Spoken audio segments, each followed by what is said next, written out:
Hello everyone, welcome back to Brad's Bourbon Reviews. I'm Brad, and today another bottle from my good friend Robert Fernandez. This time it is the Old Forester Single Barrel Strength Rye, coming at 128.8 proof. Now, a few days ago we did a review of the Jack Daniel's Single Barrel Proof Rye that I got, and I'm gonna have to do like what I consider my favorite ryes for the year in a blind. I don't know how this one's going to fare yet. I haven't tried this one out, so I'm hoping this is something we can have in contention, but we will see once we get it open and try this. Thank you to Robert for this. I really appreciate it, buddy. You know how much I appreciate you doing this for me, so thank you, and I'll see you in a few days. We're going to do a tasting at your place. I'm very excited. I haven't talked about it yet, but I will after the fact, because that's going to be absolutely legendary, so that's cool. Let's get this bad boy open, but before I do that, I want to make sure that you're aware November 4th is the Whiskey, Wine, and Fire Festival in Charlotte, North Carolina.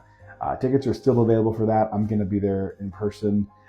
They were kind enough to give me media access, so I am kind of just passing the word along about this cool festival they're doing. Lots of cool distilleries are going to be there. Get your tickets, and you'll see the like where the hashtags are. There's a link. Use that link to buy your tickets. As of right now, VIP tickets are still available. I don't know what it looks like when this video actually comes out. If you were in the North Carolina, Charlotte area, you can make it. It's going to be a load of fun. I did some research on the event, and apparently it's pretty badass. So I can't wait to be there, and I can't wait to see any of you guys who do show up. Let's get to drinking. So, Old Forester, like I've said many a times, Old Forester does not make bad whiskey at all. I don't even think they're capable of making bad whiskey. Everything I've ever had from Old Forester has been absolutely fantastic, or at the very least, really, really good. I'm going to caveat that by saying I think the only rye from them I've had is their 100 proof rye, unless I'm mistaken. Unless I'm misremembering or not remembering something correctly, I think that's the only one I've ever had from them. But I'm also not a huge rye person, so take my opinion on ryes with a grain of salt.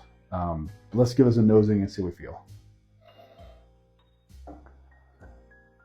I don't know why, but on ryes I get like a very rich graham cracker note. And then there's that citrus peel. It kind of leans more towards a lime on this one. This one's very heavy proof on the nose. And there's baking spices in there as well. You can get, there's like nutmeg. This is another really Christmassy whiskey. Oh, that's, ooh. I'm gonna let that sit here for a second. That's very proofy. It's burning my nostrils going in there. But all the stuff's still there. That graham cracker and honey note is like really nice. It smells great. Even there's a faint licorice note there too. Man, that smells absolutely fantastic. I just can't wait to try this. All right, let's give this a mouthing and see what we feel about this.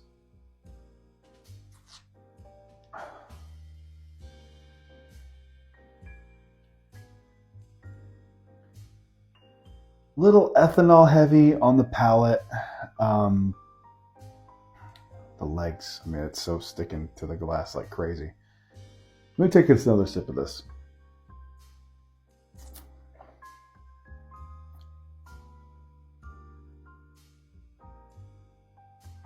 Lots of baking spice, nutmeg, little hint of caramel.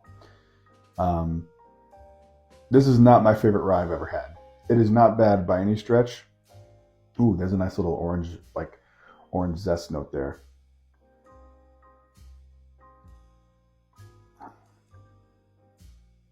This also has that saltiness. So people who drink rye whiskey, what is that like salty note that I'm picking up on?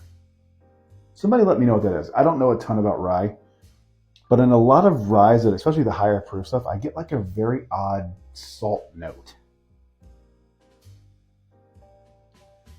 Is it barrel tannin that I'm tasting? It's got to be, because it's pretty oaky.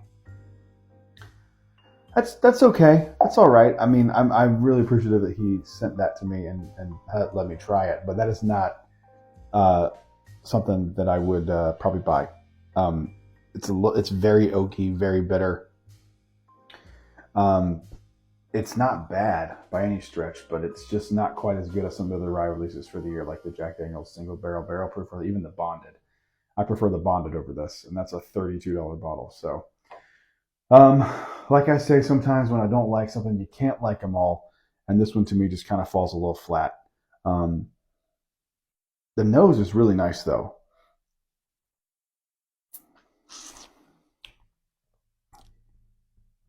Yeah, I'm not a huge fan of that. That's a bummer, but I could see that that is for somebody, but it's just not for me. Thank you guys for watching. I will see you on the next one. Until then, cheers.